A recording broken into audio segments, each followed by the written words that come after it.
All right, in this session, we're going to talk about elegant persuasion and influence frameworks. Now, what I love about what we're about to go over is this applies whether you're trying to sell anything to anybody, anywhere, and whether you're going to apply it to one-on-one selling, which is common, but also my favorite, which is one-to-many selling, and whether you're doing it in a form of video, live webinar, like a challenge model, workshop model, or really powerful in person on stage, because all of our brains work the same way in the sense that we always go in the flow with elegance, but we always fight being pushed or sold into something. People love buying, but they don't like getting pushed. And when we go through this, one of the things that are just really important to understand is that there's only so many objections that your best buyers are going to have. They don't change much.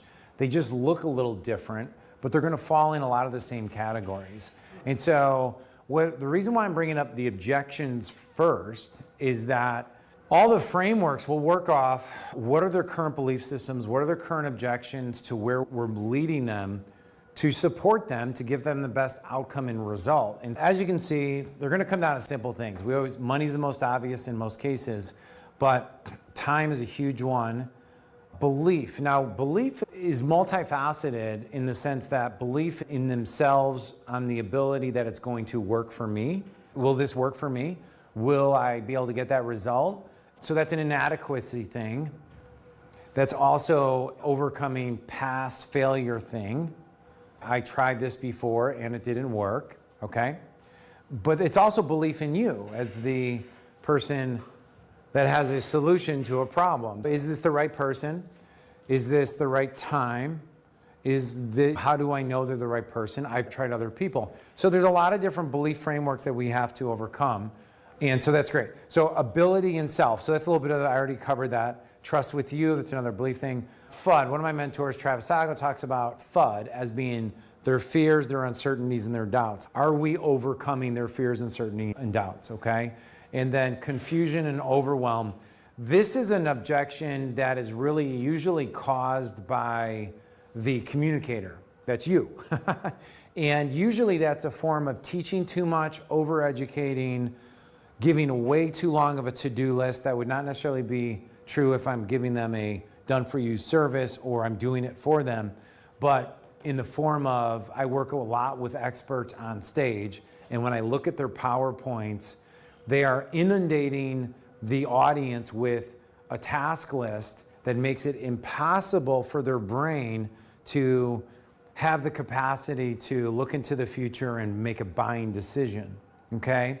And what's so amazing that is gonna be a big focus of this session is that your first sale is not a sale towards getting them to do all these things.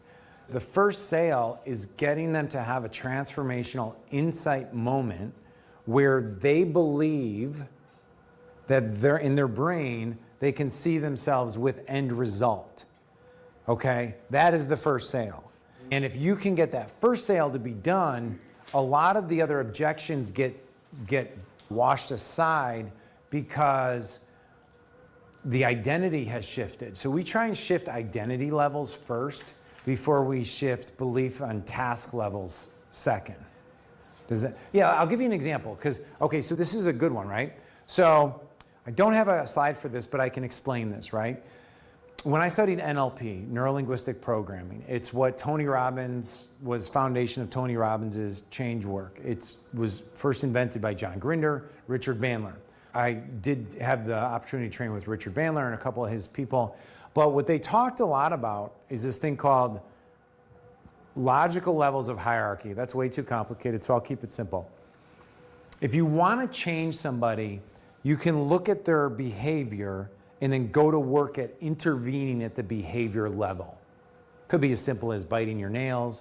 It could be something as negative self-talk, okay? But those are things that are byproducts of